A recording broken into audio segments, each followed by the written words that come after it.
Good afternoon बेटा। इसके पहले हमने आपको कंट्रोल एंड कोऑर्डिनेशन में मैंने कहा कंट्रोल हम स्टार्ट करते हैं। तो कंट्रोल में हमने आपको अबाउट टू नर्वस सिस्टम आप ह्यूमन के बारे में बताया था कि कैसे नर्व इम्पल्स ट्रांसमिट करते हैं बाय द एक्सॉन फाइबर। तो generally structure of neurons, type of neurons के बारे में पढ़ा, यूनिपोलर, डाईपोलर, मल्टीपोलर, और on the basis of processing आपने पढ़ा कि सेंसरी, मोटर और मैक्स न्यूरॉन होते हैं। और दो टाइप का कंडक्शन आपने पढ़ा, इलेक्ट्रिकल और केमिकल। तो इलेक्ट्रिकल थ्योरी में आपने स्टडी किया कि कैसे Na+K+ के फॉर्म में इलेक्ट्रिक सिग्नल किसी भी एक्सॉन फाइबर पे एक एंड से दूसरे एंड पर जाते हैं। ठीक है, तो एक्सॉन फाइबर के द्वारा पर जो माइलिन शीथ है या न्यूरो मायोफाइब्रल लेयर है, उसको कैसे Na+K+ ही क्रॉस करते हैं, क्योंकि उसके लिए वह सेलेक्टिव परमेबल होती है। हम बात करते हैं कि जब ह्यूमन ब्रेन के बारे में अब डिस्कस करेंगे नेक्स्ट सेगमेंट में, बहुत डिटेल नहीं आपके सिलेबस में, करिकुलम में स्ट्रक्चर ऑफ ब्रेन या पार्ट्स ऑफ ब्रेन केवल डिस्कस है। तो भी हमने आपको कुछ ब्रॉड सेंस के बारे में बातें बताएंगे आपको। बात आती है कि ह्यूमन ब्रेन का स्ट्रक्चर क्या है। तो ह्यूमन ब्रेन में अगर हम इसका अर्ली डेवलपमेंट्स की बात करें, तो जब ह्यूमन का एम्ब्रायो मदर यूट्रस में with in 45 days 30 to 45 days का होता है, तो ऑर्गेनोजेनेसिस में पहले नोटोजेनेसिस और न्यूरोजेनेसिस स्टार्ट होती है। क्यों? क्योंकि ब्रेन ही वह पार्ट है जो बॉडी के अन्य ऑर्गन्स की फिजियोलॉजी को कंट्रोल करता है। इसलिए फर्स्ट ऑफ ऑल ऑर्गन्स का में ब्रेन और नर्व का डेवलपमेंट स्टार्ट होता है, मीन्स न्यूरोजेनेसिस एंड ऑटोजेनेसिस। ओके, तो ये जो लेक्चर हम लोग पढ़ रहे हैं, ये करिकुलम आपको जो है क्लास 11th में भी आपको मिलेगा। तो स्ट्रक्चर ऑफ ह्यूमन ब्रेन, अगर थोड़ी सी ब्रेन फिजियोलॉजी की बात करें तो ह्यूमन ब्रेन में आप आते तो ये जो है that is called frontal lobe. This is the frontal lobe. ये सब जो पार्ट है वो फ्रंटल लोब है। ये जो मिडिल पार्ट है इसको कहा जाता है, इसमें दो बोन होती हैं, एक पैराइटल और एक टेम्पोरल, और पीछे की तरफ जाते हैं ये part that is called occipital lobe. तो frontal lobe, parietal lobe, temporal lobe and occipital lobe. तो ये ब्रेन भी एक बोन भी हैं, जिस parietal bone, temporal bone, occipital bone, और ये लोब का भी काम करते हैं। दूसरी बात कि अगर हम ब्रेन के स्ट्रक्चर की बात करें तो brain are enclose a hard covering like structure which are composed of replacing bone, जिसमें कैल्शियम कार्बोनेट और कैल्शियम हाइपोऑक्सीडेट और ओसिन प्रोटीन्स के कंपोनेंट्स होते हैं, जिसमें सबसे पहले की जो आउटर लेयर है जिसको हम कहते हैं कि outer is a kind of corpora germinatum. ठीक है, कार्पोरा जर्मिनेटम या corpo germinatum is the outer layer of skin in which hair and hair follicles are found. इसके बाद आते हैं उसी को कार्पोरा लूसिडियम कहा जाता है। Corpora lucidium is the middle layer of human skull in which a group of the blood vessels and some white matter and dura matter are present in this layer। और लास्ट जो layer है, जो inner most layer है, उसको बोलते हैं corpora मेनिंग्स, उसी को क्वाड्रा मेनिंग्स कहा जाता है। तो ये सबसे इनर मोस्ट लेयर होती है। कभी कभी किसी को अगर मेनिंजाइटिस एक डिजीज़ होती है जो जापानी इंसेफेलाइटिस के द्वारा होती है, तो उस मेनिंजाइटिस कार्पोरा मेनिंग्स में क्या होता है, स्वेलिंग हो जाती है, उसी को ब्रेन फीवर कहा जाता है। और वो एक प्रकार की डिजीज़ है, जैसे आपने सुना होगा कि गोरखपुर में कुछ बच्चे को डेथ हुई, तो वह it is a kind of meningitis, it is a kind of brain fever. बात करते हैं, आप जब ब्रेन ओपन करते हैं तो ये ब्रेन का इनर पार्ट है। ठीक है, इसमें कुछ पार्ट्स हमने आपको दिखाए हैं, जैसे कुछ पार्ट्स यहाँ पे कार्पस कैलोसम का है, थैलेमस लोब है, मिड ब्रेन का लोब है, पोन्स वेनुलाई है, मेडुला ऑब्लोंगेटा का लेयर है और सेरिब्रम का लेयर है। तो जब आप कोई न्यूरोसर्जन ब्रेन को ओपन करता है तो it is difficult to identify the part of the brain, इसलिए 99.9% ब्रेन सर्जरी अनसक्सेस अभी तक है, क्योंकि अभी तक न्यूरॉन्स की फिजियोलॉजी को हम रिजॉल्व नहीं कर पाया कोई सर्जन कि कौन सी नर्व किस प्रकार के आइडेंटिफिकेशन में जाती है। ठीक है, तो ये ब्रेन कवरिंग में पाई जाती है। इसमें आपको जो है डायोसाल या न्यूरोसाल पाया जाता है, ग्रे मैटर, पिया मैटर और ड्यूरा मैटर ये केमिकल कंपोनेंट्स में पाए जाते हैं। और ये जो सॉफ्ट मसल से ये मिलकर बने होते हैं उसको कहते हैं एक प्रकार का कार्टिकल टिश्यूज या एक प्रकार का नर्व टिश्यूज ये मिलकर बने होते हैं। ये जो होती है स्पाइनल कॉर्ड, ह्यूमन ब्रेन की जो स्पाइनल कॉर्ड होती है ये इसी को ब्रेन स्टेम कहते हैं। तो ये ब्रेन स्टेम मिडिल पार्ट में जाती है। तो इसके बाद पार्ट ऑफ ब्रेन, अगर सेंट्रल नर्वस सिस्टम की बात करें तो दो है, एक ब्रेन और एक स्पाइनल कॉर्ड। ब्रेन में 3 रीजन है, फॉर ब्रेन,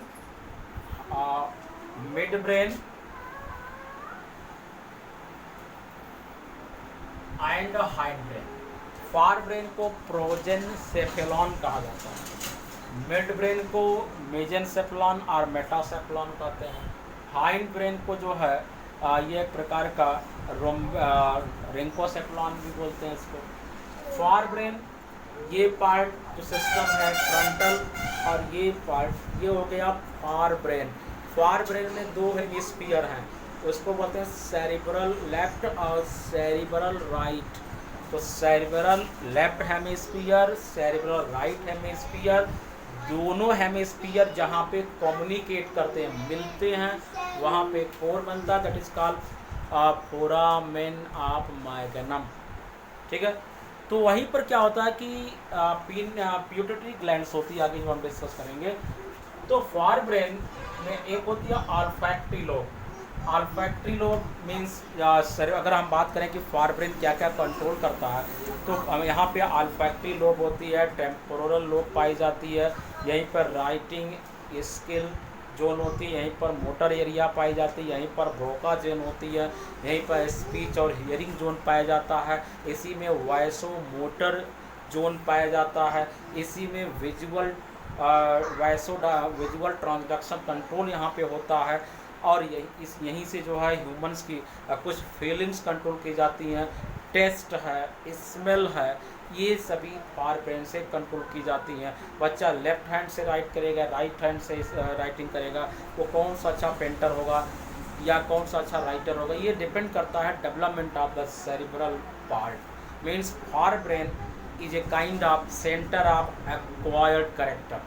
ठीक है, acoustic acquired character, learning character, यहाँ पे एक सेंटर यहाँ पे पाया जाता है, चाहे हॉर्स राइटिंग हो, चाहे बाइक राइटिंग हो, या चाहे लर्निंग बिहेवियर में चाहे हम मैथमेटिक्स लगाना सीखते हैं या कोई भी सब्जेक्ट लर्न करते हैं, तो वो फॉर ब्रेन उसकी रिस्पॉन्सिबिलिटी लेता है। फॉर ब्रेन ही सारे एक्वायर्ड करेक्टर का, चाहे वह इंस्टिंक्ट बिहेवियर हो, स्टीरियोटाइप बिहेवियर हो, साइकोलॉजिकल बिहेवियर हो, एंडोक्राइनल बिहेवियर हो या फिजियोलॉजिकल, वो कहीं न कहीं फॉर ब्रेन से कंट्रोल होता है। तो ये ऑल्फैक्टरी, सेरिब्रम, डायनासेफेलॉन, और डायनासेफेलॉन में 3 पार्ट, एपिथैलेमस एंड थैलेमस, और इसके बाद थैलेमस में एक होता है हाइपोथैलेमस, इसे कहा जाता है। तो diencephalon is the site and centre of body temperature regulation, और hypothalamus is the centre of the thirsty, hungry and angry. Thirsty, hungry and angry. Diencephalon control the pneumotoxic behavior and the body temperature of human. Midbrain, that is called mesencephalon. Midbrain contain the 2 special lobes, cerebral medulla lobe and sera cerebri, या उसी को क्रूसी सेरिब्री lobe कहते हैं। तो क्रूसी सेरिब्री lobes क्या होता है, ये मिडब्रेन में पाया जाता है, ये कम्युनिकेशन करता है। लेकिन यहाँ पे कहा जाता है कि ह्यूमन ब्रीथिंग रिफ्लेक्स सेंटर यहाँ पे होता है, और ये ह्यूमन मसल को कंट्रोल करता है, एक तरह से muscle control and coordinate by this part. अब बात आती है हाइंड ब्रेन की। हाइंड ब्रेन ये पीछे का पार्ट है, इसमें आपको सेरिबेलम, मेडुला ऑब्लोंगेटा और पोन्स वैनुलाई आती है। सेरिबेलम में क्या होता है कि जनरली सारे फिजियोलॉजिकल सेंटर यहाँ पे हैं, चाहे वह जो है आई डायलेशन हो या हम कह सकते हैं कि जितने भी मेमोरी रिकॉर्डर्स हैं, जितने भी हमारे यहाँ लव या एक्साइटमेंट, तो जो कुछ हमारे इमोशंस इस प्रकार से हैं, जॉय, लव या किसी से हेट करना, ये भी सेरिबेलम ही कंट्रोल करता है, और कुछ रिफ्लेक्सेस भी ये कंट्रोल करके देता है। मेडुला ऑब्लोंगाटा जनरली ये कुछ क्रैनियल नर्व के कंट्रोल को कंट्रोल करते हैं। पोन्स वेनुलाई हमारे यहाँ परमानेंट टर्म मेमोरी है। Short term memory for brain में होती है। परमानेंट टर्म मेमोरी जो है आपको हाइंड ब्रेन में आती है, जहाँ पर हमारे पूरे बातें जो हम पढ़ते हैं लिखते हैं उसको यहाँ पर रिकॉर्ड किया जाता है, और पूरा रिकॉर्ड जो है ये पोन्स वेनुलाई के पास होता है। और जब भी कोई पर्सन उसकी मेमोरी कोलैप्स करती है तो ये पोन्स वेनुलाई क्लियर कट डैमेज हो जाती है, जिसके कारण उसकी जो यादाश्त होती है, आप कहते नहीं कि उसकी यादाश्त चली गई, उसको अब कोमा में चला गया। Coma is the stage where no other action are occur by the brain. तो ब्रेन के द्वारा किसी प्रकार के एक्शंस ना होता हो तो उसको कहता है is the kind of coma stage. Second part CNS के बाद स्पाइनल कॉर्ड। स्पाइनल कॉर्ड से हमारे यहाँ स्पाइनल नर्व निकलती हैं, जनरली जो 31 पेयर होती हैं। ये बेटा वेंट्रल और डॉर्सल रूट से ओरिजिनेट होती हैं। और स्पाइनल कॉर्ड्स इसमें आपको जो है सर्वाइकल वर्टिब्री, इसी में आपको thorax vertebrae, थोरैक्सिस vertebrae, lumbar vertebrae, इसके बाद सैक्रम और कॉक्स का रीजन पाया जाता है। कुल अबाउट 27 से लेके 31 वर्टिब्रा कॉलम यहाँ पे पाए जाते हैं। और इसमें ये जो है CSF सेरेब्रो स्पाइनल फ्लूइड से मिलकर बनी होती है, जिसमें जो है बोन्स के फॉर्म में होती है, इसलिए जहाँ पे ओसिन प्रोटीन पाई जाती है। पेरिफेरल नर्वस सिस्टम सीएनएस के बाद दूसरा आता है। पेरिफेरल नर्वस सिस्टम में दो टाइप की नर्व होती हैं। एक होती है cranial nerve, those type of nerve which originate from the human brain known as the cranial nerve. ये इनकी संख्या क्या होती है, ये 12 पेयर होती हैं। जैसे इसमें कुछ हम आपको दे रहे हैं, जैसे एक है ऑप्टिक नर्व है, एक बेटा ऑप्लो मोटर है, इसी में एक ट्रोक्लियर है, और इसी में एक ट्राई जैमिनल है, इसी में एक एक्ट्यूसेंस है, इसी में एक फेशियल नर्व है, तो किसी को पैरालाइज होता है तो नर्व अफेक्टेड होती है, ये फेशियल है। इसी में एक नर्व है ऑडिटरी नर्व है, और इसी में एक आती है मैंडिबुलर, और इसी में इसी आती है हाइपो एंड क्वाड्रोजुलर,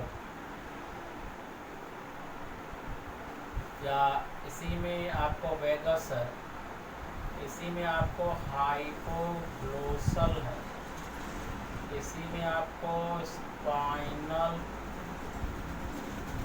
एसेसरी है, इसी में आपको जो ग्लोसोफैरेंजियल है। तो कुल मिला के कहा जाता है कि यहाँ पे 12 पेयर क्रेनियल नर्व है which arises from human cranial या human brain which control the eye tongue. तो बॉडी की वो पार्ट जिसमें मूवमेंट्स हैं जिनका फिजियोलॉजिकल एक्शन कंट्रोल करता है सीधे ब्रेन, वो क्रेनियल कंट्रोल है, वो एक प्रकार का नर्वस कंट्रोल है, तो उसको हम डायरेक्टली क्रेनियल नर्व से कंट्रोल किया जाता है। अब पेरिफेरल नर्वस सिस्टम में कुछ इंटरनल पार्ट हैं, एक्सटर्नल पार्ट हैं, तो वो कंट्रोल किए जाते हैं, जिसमें 31 पेयर आपको स्पाइनल नर्व है। ये 31 पेयर क्या करती हैं स्पाइनल नर्व, ये ह्यूमन बॉडी में वेंट्रल और डॉर्सल रूट से निकलती हैं। इनका काम ये होता है कि ये कोऑर्डिनेट करती हैं क्रेनियल नर्व को, और बॉडी के मस्कुलर कॉन्ट्रैक्शन से लेकर रिफ्लेक्सेस तक को ये कंट्रोल करती हैं क्रेनियल नर्व। इसके बाद आती है ऑटोनॉमिक नर्वस सिस्टम। तो ऑटोनॉमिक नर्वस सिस्टम में इसमें दो नर्वस सिस्टम होता है, एक सिम्पैट्रिक नर्वस सिस्टम, एक क्या होता है कि ह्यूमन में क्रेनियो लुम्बर रीजन से निकलती है,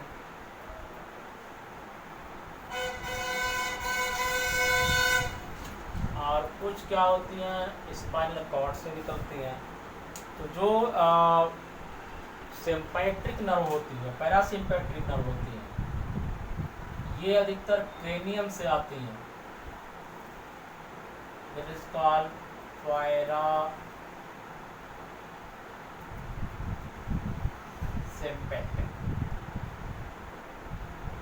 और ये क्या होता है कि स्पाइनल कॉर्ड में जो पोस्ट गैंग्लियनिक सिस्टम होता है वहाँ से ये नर्व अराइजेज होती हैं।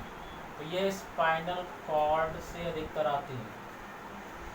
ठीक है, ये इसको कहा जाता है कि ये सैक्रल रीजन तक जाती हैं, ये क्रेनियो लुम्बर रीजन तक से निकलती हैं। तो सिम्पैटिक और parasympathetic nerve it is the part of the autonomic nervous system. ये आपके डिटेल चैप्टर में नहीं है। It is a part of autonomic nervous system. ये जो पैरासिम्पैट्रिक और सिम्पैट्रिक नर्वस सिस्टम, ये दोनों एक दूसरे की एंटागोनिस्टिक्स होती हैं। एंटागोनिस्टिक्स का मतलब ये होता है कि अगर पैरासिम्पैट्रिक नर्व जो होती हैं ह्यूमन में हार्ट बीट रेट को अगर ये इंक्रीज कर रही हैं तो इसका काम ये होता है कि ये डिक्रीज करता है। अगर ये बेसल मेटाबॉलिक रेट को इंक्रीज करती हैं तो ये इसको डिक्रीज करता है। अगर ये आई डायलेशन को स्टॉप करता है, उतनियों को फैलने से रोकता है, तो ये आई डायलेशन को प्रमोट करता है। मतलब जो फिजियोलॉजिकल एक्शंस हैं उसमें ये नर्व दोनों एक दूसरे के अपोजिट वर्क करती हैं, एंटागोनिस्टिक्स होते हैं। तो जो पर्सन सिम्पैटिक नर्वस सिस्टम के कंट्रोल में होते हैं उनकी बॉडी में हमेशा सेटिस्फैक्शन जैसा बिहेवियर होता है, सेटिस्फाई आदमी होता है। जिस इनमें पैरासिम्पैटिक कंट्रोल होता है उसमें हमेशा अफ्रेड, वो व्यक्ति डरे होते हैं, हम दे आर एंगर्स, उनका एंग्री लेवल, एग्रेसिव लेवल बहुत ज़्यादा होता है। तो क्योंकि ये हमेशा ये आपको अगर एंगर लेवल आपका इंक्रीज कर रहा है तो उसको, या आप बहुत ज़्यादा एंगर हैं तो उसको, एग्रेशन में हैं तो उसको बढ़ाता है। जैसे आप रात में डर गए तो क्या करेगा कि पैरासिम्पैटिक उस बिहेवियर को बढ़ाएगा। या आपके दिमाग में कोई भी डाउट्स आती हैं, पैरासिम्पैटिक नर्वस सिस्टम को, सस्पेशन को इंक्रीज करती है। तो ये एक दूसरे के एंटागोनिस्टिक्स होती है ऑटोनॉमिक नर्वस सिस्टम। कभी कभी डिफरेंसेस अभी तक आए नहीं हैं। आप सिम्पैटिक और पैरासिम्पैटिक में डिफरेंस लिखना चाहेंगे तो सिम्पैटिक नर्वस सिस्टम लिखेंगे it cause the synergism and satisfactory behavior inside the human body. It is cause the afraid and unsatisfied behavior inside the human body. It increase the BMR. पैरासिम्पैटिक में लिखेंगे it decrease the BMR. यहाँ लिखेंगे it control the heart beat. उसमें लिखेंगे it जो है increase the rate of heart beat. तो ये दोनों डिफरेंसेस में आएंगे। दूसरी बात जो मेन आती है यहाँ पे रिफ्लेक्स आर्क है, रिफ्लेक्स एक्शन। एक साइंटिस्ट का बेटा, उसका नाम है Marshall Hall. Reflex arc and reflex action, ठीक है। अब पहले देखते हैं रिफ्लेक्स आर्क क्या है। जैसे हम लोगों ने पढ़ा कि ऑर्गन से कोई स्टिमुलस जा रहा है, These stimulus are transferred by generally sensory neuron, और ये किसको जा रहा है, ब्रेन को जा रहा है। और फिर ब्रेन ने क्या रेस्पॉन्स किया, क्या आंसर दिया, इसको क्या है, मोटर न्यूरॉन या मोटर नर्व इस प्रकार की फंक्शन को ले जाती है। अब ब्रेन ने क्या रेस्पॉन्स दिया और उस रिस्पॉन्स का क्या रिएक्शन रहा ऑर्गन का, उसी को कहा जाता है it is a kind of reflex action. और जो ये रास्ता है, जो ये रूट है, the route where transfer of stimulus from organ to brain via brain to organs, formation of a arc like structure is known reflex arc. आपने math में पढ़ा होगा, जब एंगल्स आप कंस्ट्रक्ट करते होंगे तो आप एक लाइन ड्रा करते होंगे, उस पर आप उसको आर्क लगा के उस पर आप 90 डिग्री का एंगल लगाते हैं, आर्क ऐसे, ठीक है। तो ये वही आर्क है, मतलब जो सेंसरी और मोटर न्यूरॉन के द्वारा जो पाथ जो रास्ता बनता है उसी रास्ते को कहा जाता है, या रिफ्लेक्स आर्क है। And in response of that reflex arc the reaction given by human organs is known reflex action, which are two type. One is the condition reflex action, another is the unconditioned reflex action. Condition reflex का मतलब हुआ कि those type of reflexes which are control by us, they are not control by nervous system. मैंने जिस पर कोई इंसान प्रतिबंध लगा सकता है, जिस पर हम अपने से बैन कर सकते हैं, उसको हमारा CNS या हमारा स्पाइनल कॉर्ड कंट्रोल नहीं करता है। जैसे singing a song, running on the track, reading overnight, ये आपकी इच्छा पे निर्भर करता है कि आप कितना पढ़ना चाहते हैं, कितना नहीं पढ़ना चाहते हैं, या कौन सा रिस्पांस लेना चाहते हैं, कौन सा रिस्पांस लेना चाहते हैं, कौन सा रिस्पांस नहीं लेना चाहते हैं। तो इस प्रकार के जो बिहेवियर होते हैं वो अधिकतर आपके कंडीशंस, क्योंकि आप उस पर आपकी अपनी इच्छा है, आप चेयर पे बैठे या ना बैठे, ब्रेन से कोई इंस्ट्रक्शन नहीं आएगा, स्पाइनल कॉर्ड कोई इंस्ट्रक्शन आपको नहीं देंगे, आप पढ़ते हैं या नहीं पढ़ते हैं, आप वीडियो देखते हैं या नहीं देखते हैं, it is your mercy, sorry it is your eagerness. तो ये जो आपकी विल है, इट इज़ योर विल, ये आपकी इच्छा पर निर्भर करता है कि आप क्या करना चाहते हैं। तो it is a kind of condition reflex, और उस पर रोक भी लगाते हैं।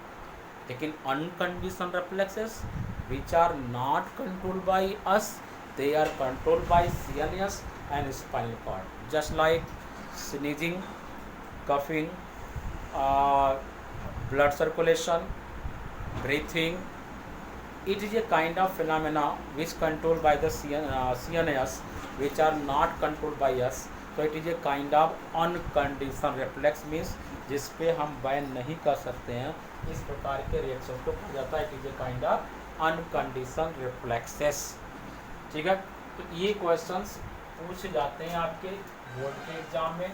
ह्यूमन ब्रेन का डायग्राम नहीं बनाने को आता है, इसमें अगर कोई क्वेश्चन आता था reflex arc and reflex action क्या है, तो ये those type of path by which transfer of stimulus from brain to organs via organs to brain, that phenomena is known reflex arc, and the response is given by the brain in that reflexes is known reflex action. Reflex action are two type, one is the condition, another is the unconditioned. तो ये approximate 3 marks में कभी कभी diagram बना के आपको दे देता है। ठीक है, हम आपको नेक्स्ट वीडियो में आपको डिस्कस करेंगे कोऑर्डिनेशन पर। हम आएंगे ह्यूमन में हार्मोन्स क्या होते हैं और प्लांट में हार्मोन्स क्या होते हैं। तो how to plant coordinate by chemical coordination, or how to human physiological reaction is controlled by the hormones, we discuss in the next slide। वो आपको चैप्टर वहाँ पे फिनिश कर देगा, क्योंकि वहाँ पे प्लांट और एनिमल हार्मोन्स का आपको डिस्कस करने हैं।